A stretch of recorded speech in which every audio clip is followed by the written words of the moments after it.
Le Titanic. Un nom devenu légendaire. Un symbole d'ambition, de luxe et de tragédie.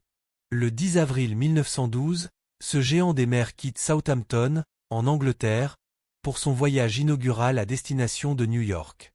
À son bord, plus de 2200 passagers et membres d'équipage. Tous porteurs d'espoir, de rêves et d'illusions.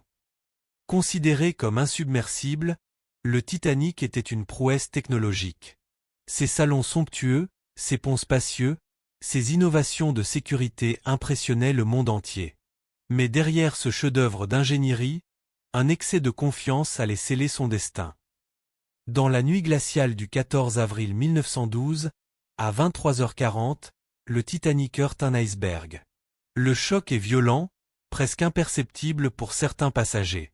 Pourtant, la coque du paquebot est déchirée sur plusieurs compartiments. L'eau s'engouffre à une vitesse terrifiante. En quelques instants, l'issue devient inévitable, le Titanic est condamné.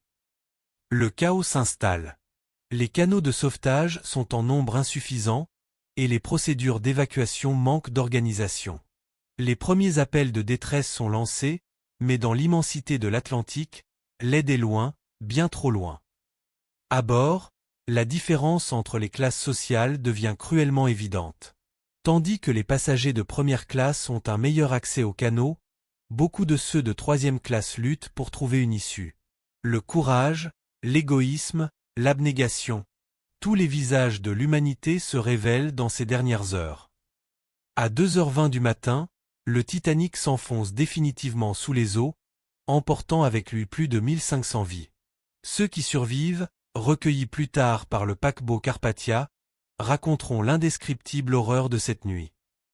La tragédie du Titanic choque le monde entier. Elle met en lumière des défaillances humaines, techniques et organisationnelles. Dans son sillage, des réformes majeures voient le jour.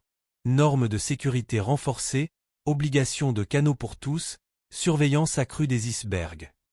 Mais au-delà des chiffres et des réglementations, le Titanic reste avant tout une histoire humaine. Une histoire de bravoure et de sacrifice, d'erreurs fatales et d'enseignements précieux. Plus d'un siècle plus tard, l'épave du Titanic repose toujours à près de 4000 mètres sous l'océan, témoin silencieux d'un rêve devenu cauchemar.